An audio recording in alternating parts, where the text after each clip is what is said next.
For MSUsports.com, I'm Grant Boone here with women's coach Julie Goodenough, fresh off an 85-72 win over Midwestern State. You're now tied with the Mustangs for first place. You told me on the bus ride down here, up here, this would be a different game than the one you played on January 3rd, and boy, was it ever.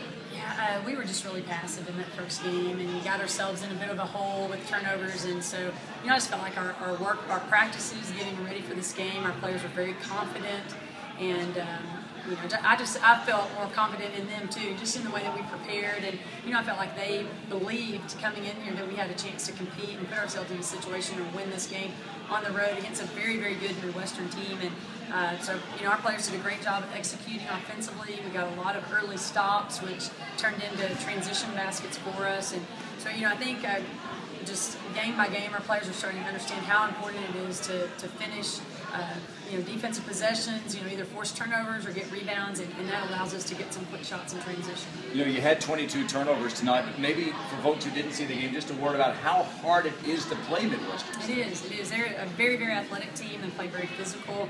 I thought that they played super hard, and they gave us fits throughout the second half. They forced us into some turnovers just because of how hard they played. You get 33 points tonight, second straight game in which Mackenzie Langford has had a season high. It was a different team when she went out early second half with what looked like some kind of an ankle injury. Tonight I thought she showed a lot coming back. She clearly wasn't 100%. Right, she was in that shooter zone, I think, to start the game, and just played a really tough-minded game.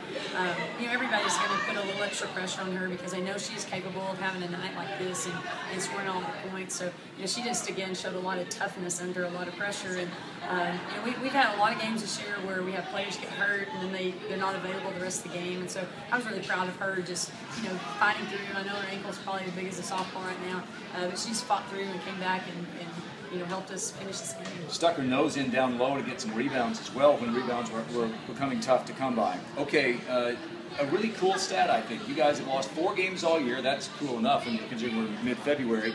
But after each loss, you've now won at least 3 straight games following the losses. You told me that you used Eastern as a learning experience. So now you go to Cameron, which is down this year, as they try to regroup and retool their roster. I would have to think that the Eastern situation 10 days ago will help you to prepare for Cameron. Absolutely. It was a little bit of the Eastern curse. I think, it bit Midwestern, on December 31st, and man, they just blew up after that, and have had just such a great run. For us, we were extremely disappointed in the way we played there and let a game slip away. And so our kids have come back and just worked extremely hard every practice.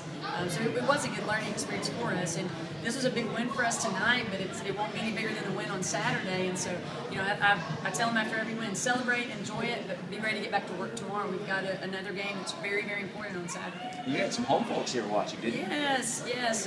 My family on my dad's side, a lot of them live in the Wichita Falls area. They're Midwestern alums, and they're up there sporting their purple. So really, really thankful for the Rowe family showing up in big numbers today. A little extra home crowd for ACU tonight. They get a huge win, so they've now avenged their conference losses to Tarleton State and Midwestern State earlier in the year in back-to-back games here, 85-72. For Coach Julie Goodenough, I'm Grant Boone.